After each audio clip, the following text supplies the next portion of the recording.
this reframing, do you see it as having political leverage, specifically in terms of shifting policy, or in a sort of a way that's opposed to government, for example, different kinds of on the ground or grassroots resistance movements?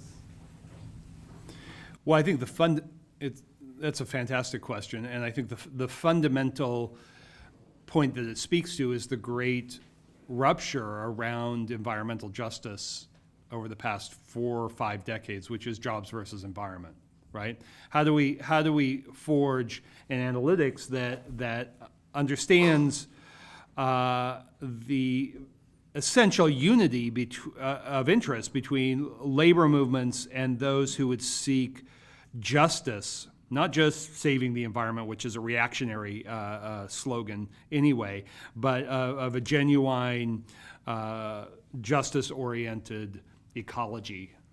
How do we find that common ground? And I think that there are probably multiple resources there for finding that common ground. But one is certainly to understand how capitalism organizes work in this tripartite sense. Paid work or waged work, work in the money economy, unpaid work, and the work of nature as a whole. And that shifts our analytics and our politics. So if we move from what does capitalism do to nature to how has historically capitalism put nature to work, that begins to open up different questions, not just about how, say, rivers or soils or forests have been put to work, but also how has the idea and political practice of nature been put to work, and whose human bodies have been put into that category of nature. Then we begin to have a different sense. And I think one of the great lessons, or major lessons, of 20th century social movements is that an injury to one is an injury to all. And so a politics of human liberation that says everything else can wait in the web of life is obviously going to be a failure. I mean, I think that we've seen this with certain versions of often very laudable socialist projects in Latin America, where nature was still a productivist resource. And what does it lead? It leads to the same, very similar developmentalist class dynamics and conflicts, especially with indigenous peoples. So I think that there's the possibility of a new conversation around that. Now, the bigger question is really about the transition from this present disastrous state of affairs and what to be done. And maybe we can tease a little more out of that across this conversation. Mm-hmm, mm-hmm. There was another hand here.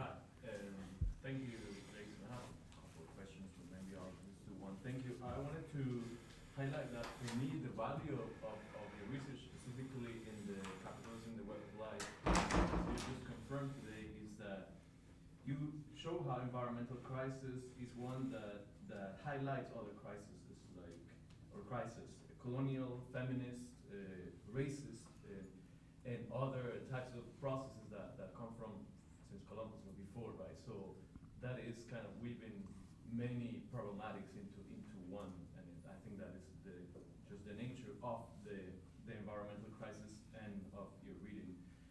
But I wanted to ask you, without being too esoteric, how you position your research, or how would you defer, or what is gained or what is lost by perhaps reading the work of the speculative realist people such as Timothy Morton and others. In other words, or maybe better put, is capitalism in the web of life as sort of hyper-object, to use his term, or you stay away from that more philosophical investigation? Well, so that's a very interesting question. So when Marx says that philosophers have only interpreted the world, the point, however, is to change it, he's not saying let's get rid of philosophy. He's saying let's make philosophy a weapon in the class struggle. Of course, then that begs the question of what is the class struggle? For me, that's a question that can only be answered historically and geographically, and that has to involve necessarily more than the rather sterile conceptions of the working class advanced by a long tradition of formalist Marxism.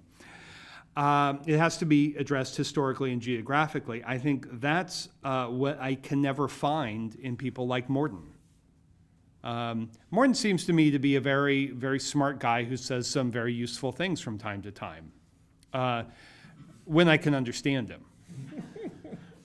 I think that that part is important because I think the responsibility of the intellectual in the present crisis is to struggle to win clarity, to communicate that to others. And I don't think that Morden struggles to win clarity. I think he wants to be smart. And that doesn't mean he doesn't say good things. He does. But I'm not sure what's gained and what's lost. That's an interesting question. I don't know. Well, let's continue the conversation. We can reflect on that. Yes. Tell us about the food. Tell us about the food. I think the end of cheap food is really much more fundamental, if we can put it in a hierarchical sense, which is normally not a good idea, than say the end of cheap energy or whatever. I mean, it's the food system that is fundamentally in crisis from about 3 or 4 different dimensions. And I know that there are some wonderful critical agrarian and food scholars in this audience who could probably answer the question much better than I can. What we point to is that capitalism has worked according to a very definite model of agricultural revolution and cheap food. And here I'm going to simplify enormously, but the model is basically this: produce more and more food with less and less average labor time. And that's a model that was reinvented many times from the earliest moments, the Dutch in the 15th and 16th centuries, then the English learn it from the Dutch, Madeira with the modern sugar plantation system, again in the 15th and 16th centuries. And it gets globalized recurrently as agricultural revolutions do what we all know very well from 20th century agriculture, which is they totally simplify and exhaust the local ecology. So you have problems with weeds and pests and declining quality of soil composition, nutrient limitations, and all of that. Well, that's a long-run historical geographical movement of the modern world. So it goes from, in the global north, it goes from the Dutch to the English to the Americans, and then the Americans again, because the United States is such a big country, and that's a story that we tell in Seven Cheap Things. I tell as the kind of climactic chapter of Capitalism and the Web of Life, to point out that there is a fundamental contradiction in capitalist agriculture, not just in terms of this kind of struggle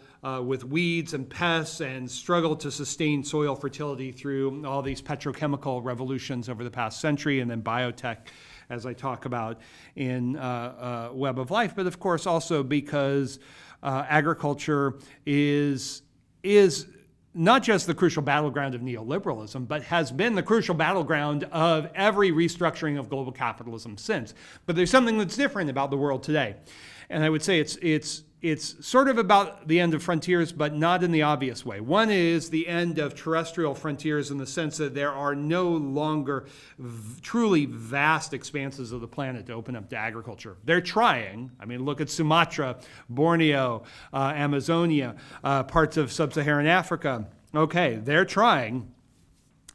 But it's also, with climate change, the implosion of that cheap nature model, because climate change, especially dramatically for agriculture, as many people in this room know, it's not just like there's a process of cheapening that hits a wall. It's like a boomerang effect. It's that the whole model is imploding with dramatically rising costs, with dramatic examples of yield suppression coming from climate, but also from a lot of other vectors. And then, of course, there are, the food justice movements breaking out everywhere. I mean, Via Campesina and food sovereignty movements spectacularly. And the argument, I think, at its best is absolutely revolutionary because it says that the struggle for food justice is a struggle for climate justice, is a struggle for democracy, for cultural determination, for gender equity.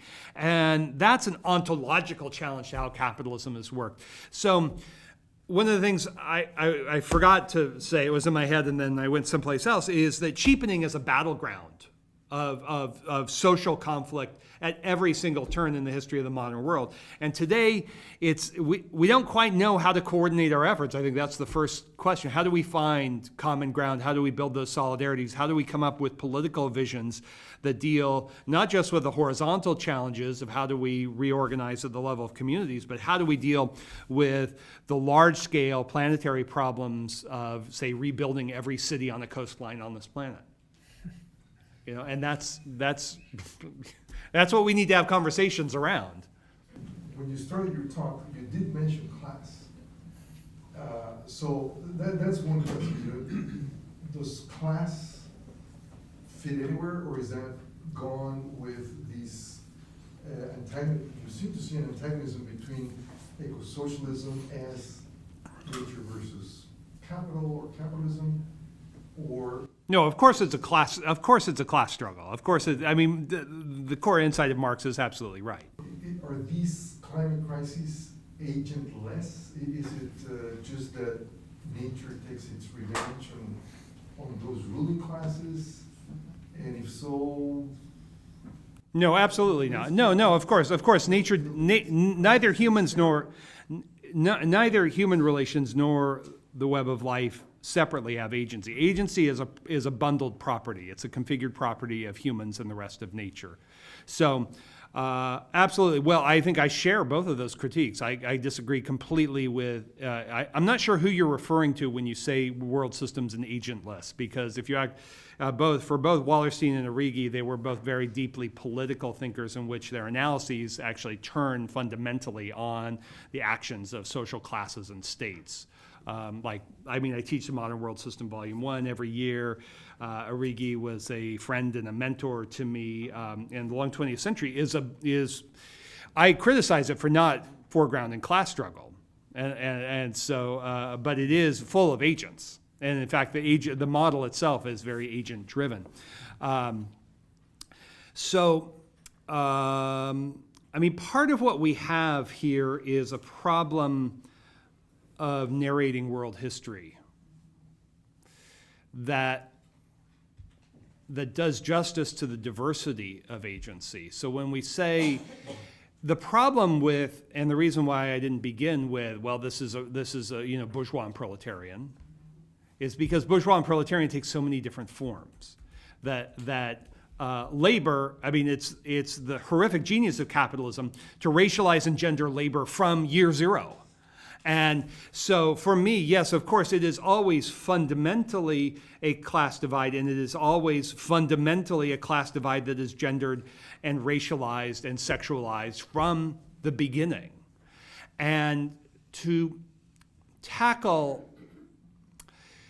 I think that that's one of the sort of great conversations that we need to have, is how do we talk about world history in a way that does justice to agency and that also recognizes, I think that I have a student who loves to quote this from Marx, that the capitalists know not what they do because they're entrained within systems of rationalization, and they embody the capitalist sensibility so much. And I think that there are definite rules of reproduction for capitalism that are certainly forms of bourgeois power, but it's not reducible to conscious agency. So it's a very important question to raise, and we need to have a much more open conversation. Otherwise, we end up back in the old, the world systems people are structural functionalists, and then you have the kind of class struggle determinism of, say, today I'm reminded of somebody like Andreas Malm, who says many useful things, but this is a class struggle determinist. I think it's all class struggle. And it is and it isn't. So we have these problems of analytics and problems of language, and how do we narrate this? And also I would just say, I'm not sure that 5 centuries is all that long. And when I go around and I know Gerardo, you know this, that like when I go and give talks to activist audiences in the South, and I say 1492 never ended, they know exactly what I mean. If I go to Sweden, they're like, what does that mean? 1492 never ended. And so there's that. I think that the part of what I've been arguing is we need world history as a fundamental part of all these discussions, and it has to be real history, and that it has to eschew formalism and these abstract models, which world systems, but also all sorts of social scientists, Marxists and not, fell into. And they're absolutely, this kind of legacy of positivist functionalist, structuralist functionalism and all that. But on the other hand, we need a way of narrating world history that goes beyond. I see this a lot in my own fields of critical geography. Well, I'm going to tell you this case study of something fascinating that happened in Cuba in the 1970s, and then I'm going to invoke some big theoretical model. And that won't do either. We need world history to be at the center, I think, in the best sense of that term. And I don't anymore know if that has much to do with world systems. I think I call this conversation world ecology, because I think we need a very different kind of conversation. I think 5 centuries is short, except when we feel like we have 5 decades or 5 years to do something. But in terms of agency, I mean, it's very ambiguous. It's a very ambiguous notion. I mean, there is a liberal understanding of agency, obviously, but other ways. I mean, when I sort of think about it, I was reminded by what Terry Anderson said about it. And it's very ambiguous. There are private goals, there are public goals, and there are transformational goals. And when I interview farmers in Turkey about their awareness, consciousness, etc., they're all aware. They all know what's going on. All the way from the subsistence farmers to large-scale export-oriented farms, they all know what's going on. But they also want to have some monies so they can buy TVs or they can send their children to school. It's a private goal. It's a very important goal. Their children have to go to school. So in that sense, actually, I think that when we think about agency, we can talk about it in terms of private goals and public goals, like they have to have running water, etc., but also transformational. The transformational agency is a problematic. Only thing I think, yeah. I think that's right. I mean, one of the things, like we point out that in the 14th century crisis, that it wasn't climate that did it. It was popular revolt that seals feudalism's fate. But that popular revolt doesn't occur without climate crisis in the same way. It doesn't occur in a transformational way. So it's counterintuitive, but in fact, capitalism emerges out of a historic defeat of Western Europe's 1%. And there are also complex and thorny questions. Whenever we're dealing with big history, of course, we're always looking at movements and counter-movements, like in good dialectics, right? There's the movement and the counter-movement, and it's part of the whole. So the point about ethnic cleansing is absolutely right, that 1492 is the last of the 3 great ethnic cleansing campaigns of that 20-year period. The final invasion and conquest of the Canaries in the 1470s.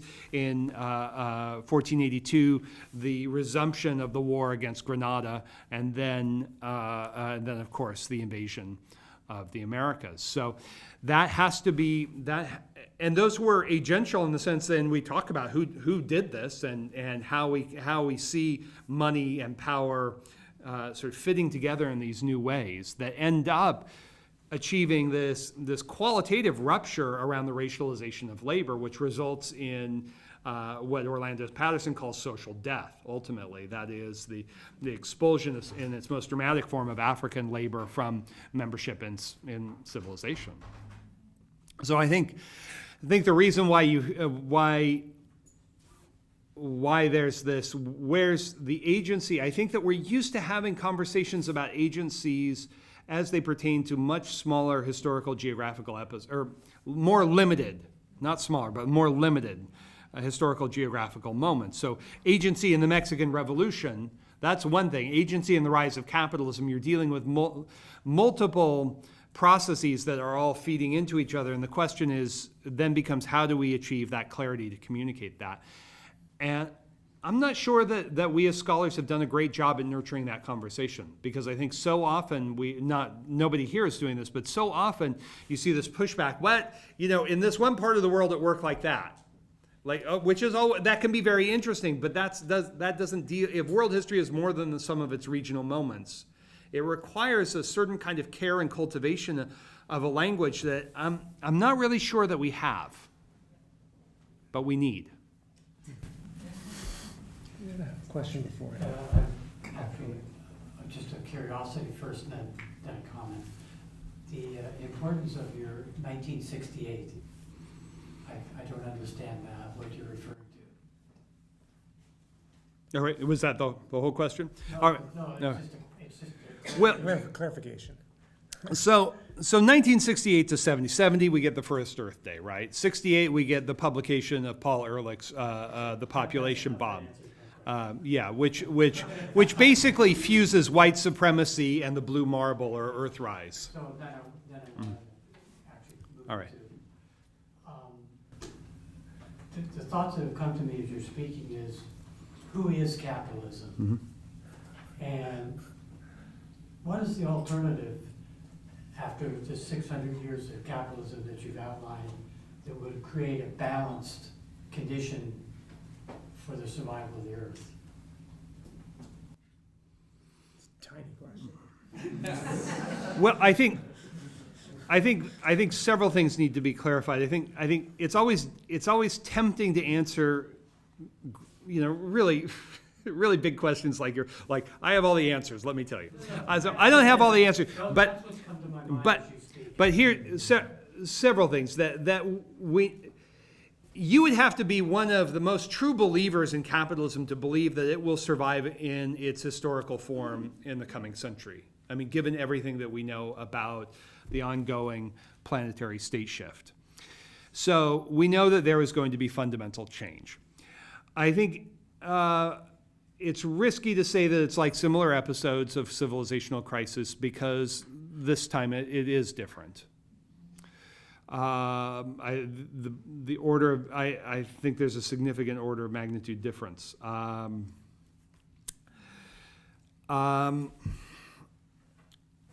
But one thing to remember is that civilizational crisis is a normal feature of human history and is not necessarily to be feared.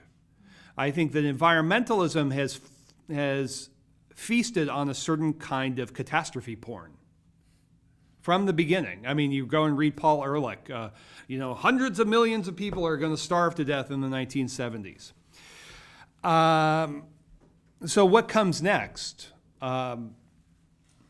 One option is, if you take the most militarized and unequal forms of neoliberalism and project that forward, then you don't really have capitalism. You have something like with politics really in command, but with some markets, a vast inequality, although it's hard to imagine more inequality than we have now. You have 8 billionaires owning more than the bottom 3.5 billion human beings on the planet.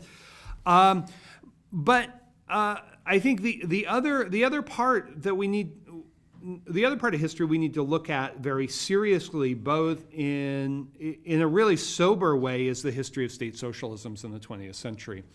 Without romanticizing any of it, you can look at conditions where various social formations experience the absolute devastation of their productive base, which is something likely to happen in big parts of the world because of climate change and the kinds of political instabilities that are always attaching to climate change. And those should be looked at very seriously. Of course, the Cuban experience, which many people are familiar with the end of cheap Soviet oil in 1991.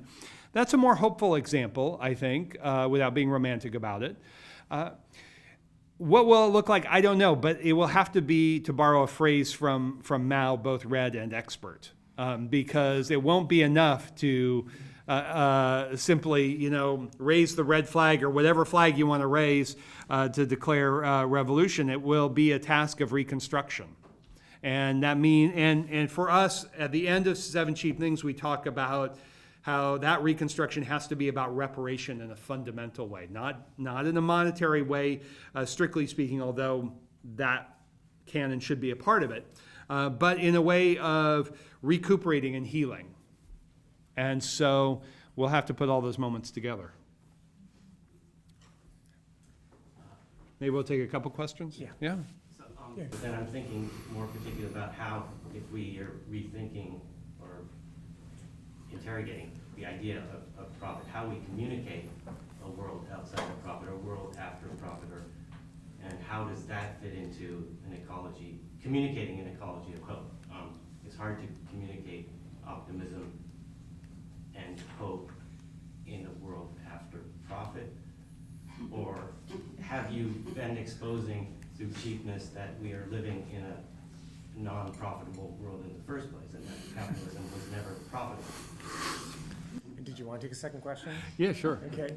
That's And- great. And go ahead. Is it Chris? Yeah, it's you. So, how does anything change if the whole focus is to somehow come together, like we're all the same, you know, we're all have this unified belief as, it almost is anthropocentric in the sense of, you know, we're a unified, abstracted blob called humanity, right, you know, and so that's the question that I have is like, how can we as world ecologists like think about not necessarily bridging that divide, but maybe somehow embracing the divide so that we do our own kind of divide and conquer, if that sort of makes sense. Well, so modern environmentalism really lived in this tension. We're all in this together, like we're all connected. And I think that's where the environmental imaginary really resonated with people. We're all connected because we live in a world where we experience a kind of violent fragmentation and alienation and disconnection. And then the other one, which is we all did this together. We have met the enemy and he is us. and so modern, I mean, this is what is Peter DeVerne here? No, he calls it the environmentalism of the rich. And this is Al Gore environmentalism. This was Earth Day 1970 environmentalism. This was Richard Nixon environmentalism. In his first State of the Union address in 1969, he says we can all come together around this. At the very, you know, this is the architect of ecocide in Vietnam, or at least one of the architects.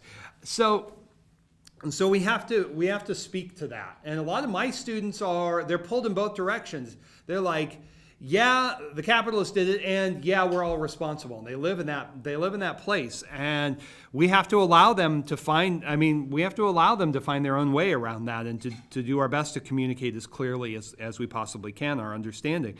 Then the other question about profit is that's really a generative question. Now, of course, profit is not distinctive to capitalism, right? So, and indeed, all civilizations, all social formations, any group of human beings, whatever words we want to put to that, has to have something like a social investment fund, some kind of accumulation fund.